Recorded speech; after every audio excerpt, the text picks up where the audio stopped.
시청자 여러분 안녕하십니까. 굿모닝 FMX 경제연풍 시작합니다. 자, 매주 수요일은 빠르고 정확한 기업들의 소식을 전해주시는 분이죠. 리더스 인덱스 박지훈 대표님 나오셨습니다. 어서 오세요. 네, 안녕하세요. 오늘은 어떤 기업들의 얘기를 가지고 나오셨을까요? 오늘은 카카오네요. 네. 카카오 김범수 경영쇄신위원장에 대해서 검찰이 어제 SM 엔터테인먼트 시세 조정 의혹으로 소환 조사했습니다. 네, 맞습니다. 이게 작년에 벌써 이 금융감독원 특사경에서 조사를 해서 검찰로 넘긴 사건이잖아요. 기소된 지 8개월 만에 소환입니다. 네, 그러니까 굉장히 오랜 시간 소환을 기간 숙고했다가 소환했다는 이야기는 예. 검찰에서 뭔가 이제 굉장히 준비를 많이 하고 네. 소환했다는 이야기고 그렇죠. 실제 어제 아침 8시 10분에 네. 비공개로 출석을 했거든요. 방금 네. 새벽에 예. 들어갔습니다. 20시간 30분 조사받았습니다. 굉장히 고강도죠. 그러네. 네.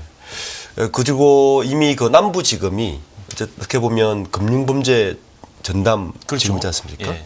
그 남부지검에서 카카오그룹 관련해서 한 4개를 지금 같이 지금 기소가 돼 있는 상태거든요. 시세 조정 말고도. 말고도 그 얘기는 포함해서. 좀 이따 이제 하실 예. 텐데. 그러니까 네. 이제 그것까지 같이 일부 조사하지 않았나 의심도 드는 거죠. 그렇죠. 예.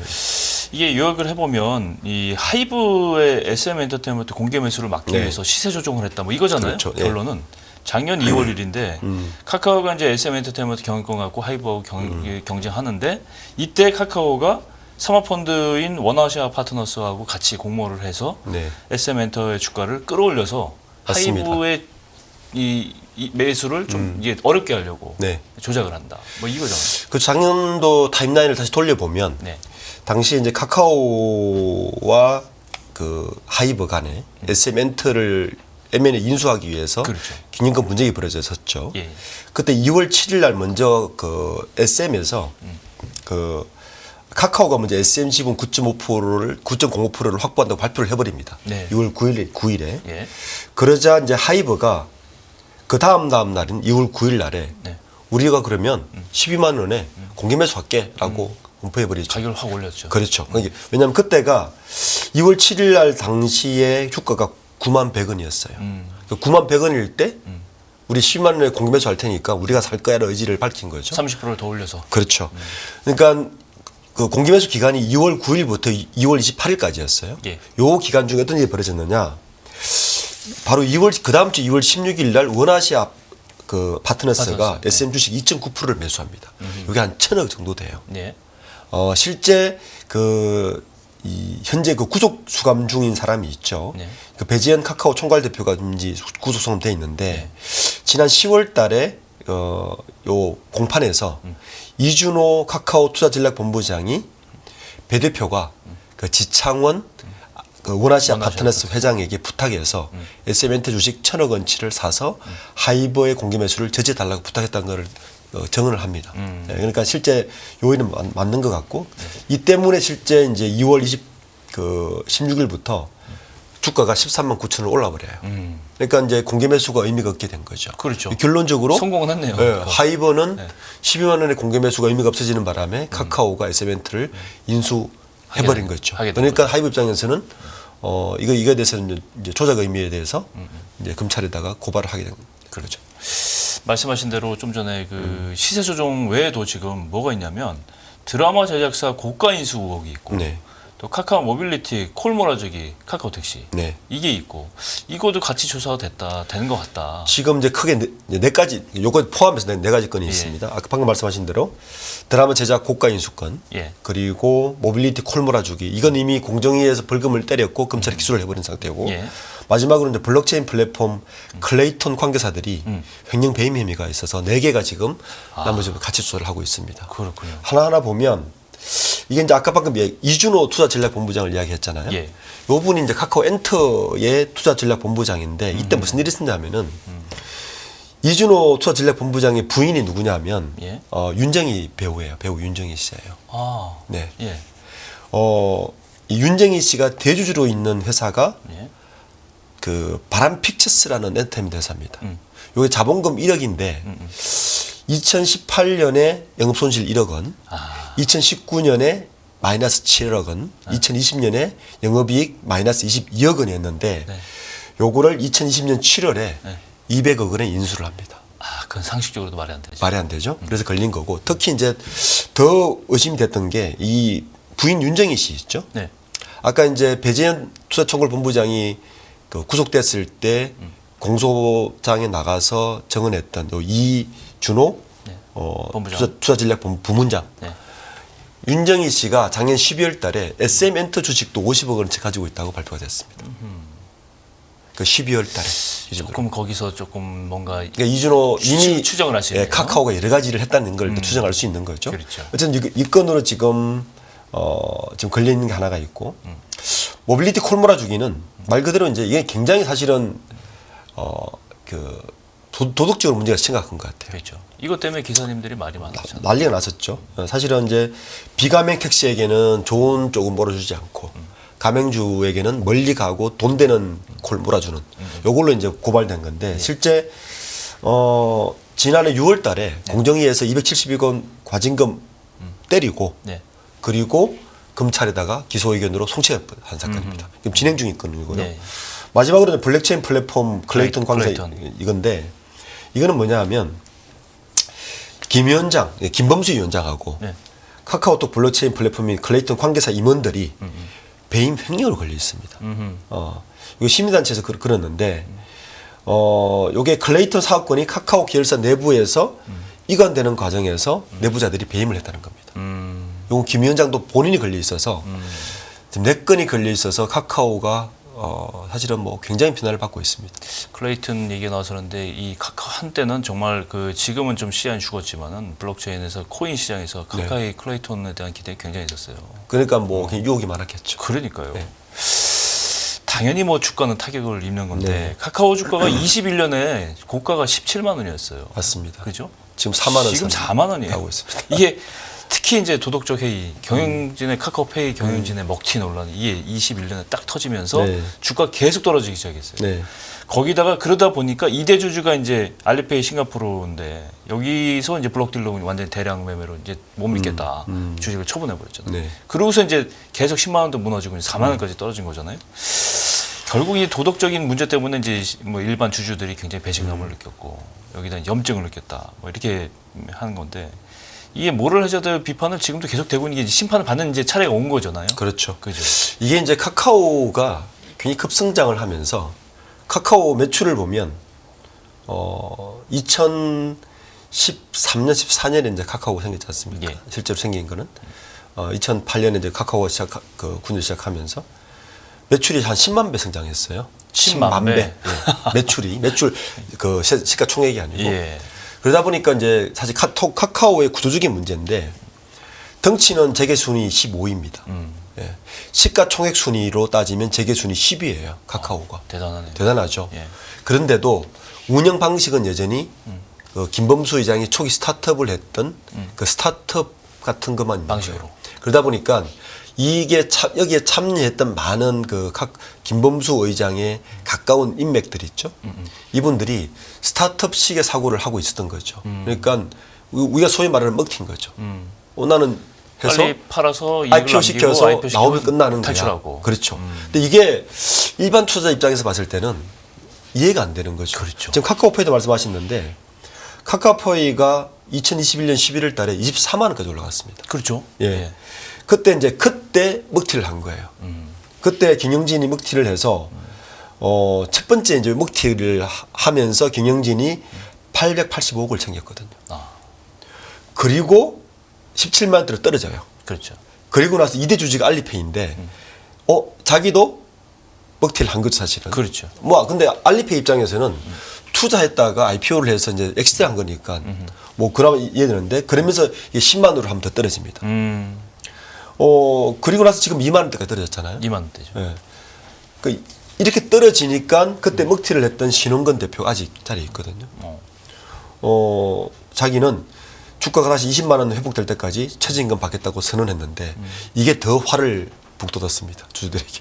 그러니까요. 자기 이게 먹튀를 했잖아요. 먹튀한 거는 얘기 안 하고 본인이 이미 먹튀를 했는데 급여 안 받겠다고 하는 거는 급여를 안 사실은 받아도 액수 되겠죠? 자체가 좀 차이가 나요. 85억 원 받았으면 급여를 안 받아도 되는 정도인데 그래서 아마 그때 스톡 옵션으로 임원들 전체를 다 합치면 878억 원 다 먹튀를 했거든요. 아이고. 그러니까 단체로 전부 다 그냥. 이것 때문에 사실 주가가 더 떨어져 있고 지금 카카오페이가 이런 문제 때문에 뉴욕에 뭐 미국의 진출도 다 무산됐고 그런 데 대한 책임은 지금 전혀 지지 않고 있거든요. 지금 화면에 나오지만 저 주요 경영진들이 다 그랬다는 게 저는 좀 약간 도덕적으로를 떠나서 상식적으로도 좀 이해가 안 간다라는 생각이 들어요. 그렇죠. 정말 일전에도 그 카카오 말씀해 주실 때 카카오가 이 대기업 집단 기업 중에서 계열사들이 가장 많은 축에 속하잖아요. 지금. 그렇죠. SK 다음으로 많습니다. 그죠. 네. 그 얘기는 말씀하시다시피 다 벤처기업식으로 조그맣게 다 사업 부문을 다 쪼개서 다 근데 IPO를 카카오의 시키고 탈출하고 성장 방식이었죠. 그렇게 예. 운영을 했다. 그러니까 네이버 카카오의 가장 큰 차이점이 이런 거예요. 네이버는 차근차근히 쌓아 올리는 경영 방식을 쌓아갔어요. 그래서 계열사 분리를 하지 않고 네. 네이버 내에 CIC라고 해서 일종의 이제 별도의 사업권을 CIC 체제로 두면서 그 사업 본부 체제로 하지 본부 체제로 하면서 스피노프하는 건 아니잖아요. 스피노프를 하지 않고 계속 갔다는 이야기는 네이버는 기본적으로 자금이 쌓았다는 이야기입니다. 반대로 카카오의 김범수 회장은 시작할 때 많은 자금으로 시작하지 않았기 때문에 대부분 투자를 받아서 시작을 했어요. 그렇죠. 그러니까 투자를 받으면 빚을 진 거잖아요. 그렇죠. 그러면 언젠가는 환원을 빨리 시켜줘야 환을 시켜줘야 한단 말이에요. 엑스텔 해주는 이러다 보니까 계속 스피노프 IPO를 할 수밖에 없는 구조적 한계에 있었고 그 구조적 한계에서 사실 아까 보였듯이 임원들은 이 먹튀에 유혹에 빠져있던 거죠. 구조적 그 스피노프하고 IPO 할 때 우리도 같이 나가자라고 해서 스톡옵션을 다 받은 것들을 다 이제 먹튀를 하게 되어서 이 구조가 현재 계열사가 많은 것도 사실은 이 구조 선상에 경영 전략을 펴고 있기 때문입니다. 그렇죠. 작은 기업들을 스타트업을 사서 키워서 IPO 시켜서 빨리 팔고 하는 그 과정이 있는 거죠. 그거는 대기업에게는 좀 약간 생소한 방식이잖아요. 그렇죠. 그죠? 이게 보니까 카카오는 크게 이제 회사들은 계열사들은 많지만은 이 사업 종류를 보면 플랫폼 사업, 콘텐츠 사업, 이커머스 사업 네. 이렇게 나누잖아요. 그렇죠. 그죠? 세 개가 다 세 사업체가 다 안 좋아요, 사실은. 그러니까 이제 그 네이버하고 사실 똑같은 사업 구조거든요. 그렇죠. 기본 플랫폼을 확장한 다음에 네. 카카오는 카카오톡이라는 플랫폼, 네네. 네이버는 네이버라는 플랫폼을 이제 확장했는데 이 플랫폼을 기반으로 해서 컨텐츠를 먼저 팔아먹고 그렇죠.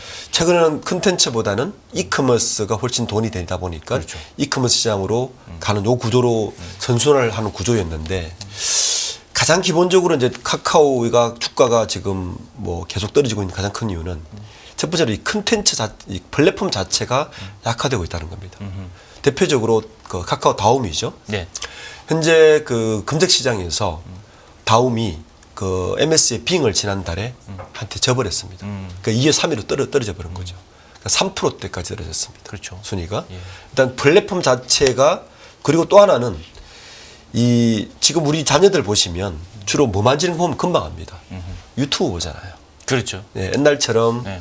검색하지 않고 게임도 안 하고 유튜브 주로 보잖아요. 이미 시장 플랫폼 시장이 완전히 바뀌었는데 이 맞아요. 바뀌는 플랫폼 시장에서 전혀 대응을 하지 못했다. 기본적으로 플랫폼 시장 자체가 약해지다 보다 보니까 그걸 기반으로 하고 있는 컨텐츠 산업과 이커머스가 동반 하락하고 있다. 이렇게 진단되고 있습니다. 그렇군요. 네이버로 좀 넘어가야 될 것 같은데 네이버도 사실 어려운 상황이에요. 네. 예. 검색과 쇼핑 서비스에서 경쟁이 굉장히 격화되고 있기 때문에 네. 그런데 통계를 봤더니 이 웹사이트 분석업체 통계를 봤더니 네이버 웹 검색 점유율이 1월에는 61.9%였는데 7월에 오면 57.8%로 네. 하락했어요. 왜냐? 구글에 올라와 버렸어요. 그렇죠. 구글이 점유율 2위가 2위인데 5%포인트 올랐어요. 쇼핑은 보니까 또 중국 알리익스프레스가 테무가 치고 들어왔잖아요. 상반기에는. 그러다 보니까 유튜브까지 말씀하신 대로 네. 라이브 쇼핑 기능 가능하면서 네이버 쇼핑 자체가 타격을 받는 거죠. 네. 이게 양대 이 주요 사업, 주력 사업들이 이제 사실은 타격을 입으면서 네이버가 이제 대책이 나와야 될 것 같은데 아직 대책 세웠다는 얘기는 못 들었어요. 그렇죠. 이게 이제 네이버 카카오의 이제 공통적인 문제긴 한데 지금까지는 그나마 선방을 할 수 있었던 게 그 플랫폼을 로컬라이제이션을 잘 구축한 거죠. 그렇죠. 예. 예. 우리가 구글이나 뭐 빙을 쓰지 않는 가장 큰 이유는 우리에게 맞는 그 검색 엔진이었잖아요. 그렇죠. 그게 로컬라이제이션인데. 굉장히 뭐 아침 뭐 적합했잖아요. 로컬라이제이션은 정말 선도적인. 예, 그래서 전 세계 업체였죠. 유일하게 그렇죠. 어떻게 보면 유일하게 예, 예. 우리나라 그 중국하고 우리말인 사실은 별도의 저 그 엔진을 쓰고 있단 말이에요. 근데 이게 무너지게 시작한 가장 큰 이유 중에 하나는 그러고 있는 사이에 구글이나 유튜브 이런 것들이 훨씬 더 치밀해지기 시작했습니다. 검색 엔진이 훨씬 치밀해졌고 더 결정적으로 AI가 들어오기 시작했습니다. 예. AI가 들어오기 시작하면 사실은 우리가 모르는 사이에 최근 검색을 해보시면 훨씬 더 인디비주얼라이제이션 됩니다. 그렇군요. 네. 이게 이제 우리가 알게 모르게 그렇게 넘어가고 있는 건데. 예. 그러니까 네이버 카카오가 결정적으로 지금 그 AI 경쟁에서 너무 빨리 지고 있어서 이 부분을 이제 커버할 전부 네이버 글로벌 이런 거 발표하긴 했지만 경쟁이 너무 뒤처진 상황이라서 네이버도 하고 있어요. 있는데 근데 그러니까 이런 차이 어떤 차이냐면요. 지금 엔비디아에 그 AI를 돌리려면 엔비디아의 H100이나 B100 우리 GPU라고 말하죠. 그렇죠. 한 대에 45,000불, 5만 불 하는 예. 이게 기본적으로 테슬라의 일론 머스크가 뭐라 그랬냐면은 지난달에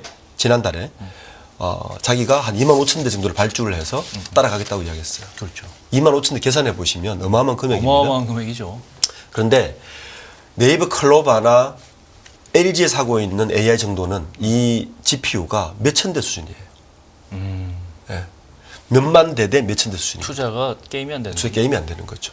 그러니까 이 경쟁에서 사실은 이미 밀려 있기 때문에 추가적으로 어떤 돌파구를 할지가 지금 굉장히 적고 지난번에 웹툰이 상장하면서 그걸 우리는 컨텐츠로 승부를 해서 그나마 글로벌 교섭을 확보하겠다고 했는데 웹툰도 아직까지는 시장에서 좀 확인해 봐야 되지 않을까라고 지금 의심문추를 보고 있는 것 같아요. 그렇군요. 네. 숙제가 많은데 방금 말씀하셨다시피 AI를 어떻게 받아들이냐에 따라서 이 플랫폼 사업은 굉장히 뭐 승패가 갈린다 이렇게 볼 수 있는데 얼마 전에 이해진 네이버 글로벌 투자 책임자하고 최수현 대표가 미국 건너가서 젠슨 황 네. 엔비디아 대표 만났잖아요. 네. 이게 이제 여러 가지 얘기들이 많은데 사실 뒷단에서 어떤 얘기를 했을까? 사실은 뭐 H100이나 뭐 이런 칩 같은 걸 원활하게 수급을 하기 위해서 뭐 여러 가지 MOU를 생각하고 간 것 같은데 미래 동력을 이 부분에서 좀 더 찾을 수 있을까요? 여기는 사실은 엔비디아의 젠슨 황의 전략에 좀 숟가락을 얹은 게 아닌가라는 저는 생각이 듭니다. 이게 소브린 AI라고 이야기하거든요. 네. 이게 뭐냐면 지금 우리가 AI가 아까 제가 말씀드린 대로 뭐 메타나 그 MS나 몇만 대의 GPU를 말 그대로 쩐의 싸움이란 말이에요. 그렇죠. 쩐의 얼마나 싸움이니까 GPU 사서 끼워내가 이렇게 되면 예. 엔비디아 입장에서도 지금은 잘 팔리잖아요. 예. 워낙 빅테크들이 워낙 많이 사가니까. 그렇죠. 근데 이게 자기들로 봤을 때도 그렇게 썩 좋은 것 같지는 않아요. 영속적이라는 장담을 할수 장담 없잖아요. 못하죠. 그래서 사실은 젠슨 황이 머리를 쓴 게 뭐냐면 소브린 AI를 또 들고 나온 건데 이게 뭐냐면 빅테크가 앞으로 전 세계를 다 먹을 수 있으니 아랍 거는 아랍 건대로 그다음에 동양은 동양대로 별도의 AI 서버를 구축하라는 게 소브린 AI 핵심입니다. 그래서 네이버를 부른 거예요. 왜냐하면 그 선도에 서라. 네이버가 지난해 아랍에미레이트에 가서 플랫폼을 구축해 줬거든요. 예. 그러니까 젠슨 황이 그걸 본 거죠. 아. 그러면 젠슨 황 입장에서는 엔비디아 입장에서는 향후의 시장이 계속 있는 거예요. 그렇죠. 아프리카에도 만들어야 되고 그렇죠. 아랍권에도 만들어야 되고 진짜 권역별로 문화 권역별로 만들어야 된다는 거예요. 이게 소브린 AI 핵심이거든요. 그걸 해본 사람이 네이버니까. 네이버가 네이버가 너희들이 제일 선두에 서서 그걸 해봐. 그건 네이버 입장에서 나쁘지 않단 말이에요. 양자가 윈윈 할 수 윈윈 있는 구조인데 구조인데. 사실은 엔비디아가 훨씬 좋죠. 훨씬 많은 시장들이 잃을 거니까. 그렇죠. 요게 이제 핵심 비즈니스 그 이야기인데 사실 그 내심은 다 빼고 그 네이버 이해진 의장과 젠슨 황이 만나 사진 한 장 보고 다 이제 언론이 단 건 사실은 그 의미는 이게 있는 거죠. 아 AI 시대에 패권 경쟁이 불붙었는데 그 패권에서 젠슨 황은 저 사람들은 시장 확장성을 염두에 둔 거고 그렇죠. 네이버는 로컬라이제이션의 플랫폼을 좀 더 하고 있으니 그 로컬라이제이션 플랫폼에 맞는 게 소브린 AI니까 같이 해보자 요 이야기입니다. 네이버의 미래 동력을 찾을 수 있겠네요. 거기서 잘 근데 봐야 되는 거죠. 봐야 되는 그 거지만. 이 싸움에서 어떻게 될지는 좀 지켜봐야 될 것 같습니다. 네이버 미래 동력 찾아야 돼요. 지금 주가가 21년에 46만 원 갔다가 지금 17만 원이에요. 네, 반토막 이상 났죠. 네, 반토막이 뭡니까 이게 지금. 주주 환원을 강화해야 되고 미래 동력을 좀 확실하게 주주들에게 제시를 해줘야 되는데 마지막으로 이 주가 전망은 어떻게 봐야 되겠습니까? 올 하반기가 원래 기술주들이 좋아야 되잖아요. 왜냐하면 금리 하락은 명백해졌으니까. 그렇죠. 그럼 당연히 기술주가 좋아야 되는데 예. 뭐 주가라는 게 아시겠지만 기업의 원래 경쟁력과 수급 상황이 두 개가 잘 맞아떨어지면 극대화되잖아요. 그렇죠. 수급 상황은 좋아질 것 같은데 이 내재 가치는 높아질 것 같지 않다. 그러니까 이 수급 상황이 물 들어올 때 배를 못 찰 것 같다는 느낌이 들고 있습니다. 카카오나 네이버나 정말 앞길이 정말 해결해야 될 숙제가 많습니다. 앞으로도 계속 좀 소식을 전해주시기 바랍니다. 네, 오늘 경제원풍 박주곤 대표님과 함께 네이버 카카오 얘기 들어봤습니다. 오늘 말씀 고맙습니다. 네, 감사합니다. 진정한 기업 투자의 비밀은 변하지 않는 가치를 보는 것. 당신이 선택할 기업. 이제보다 분명히 보이실 겁니다. 실패하지 않는 기업 투자의 조건 7가지. 여기서 확인하세요.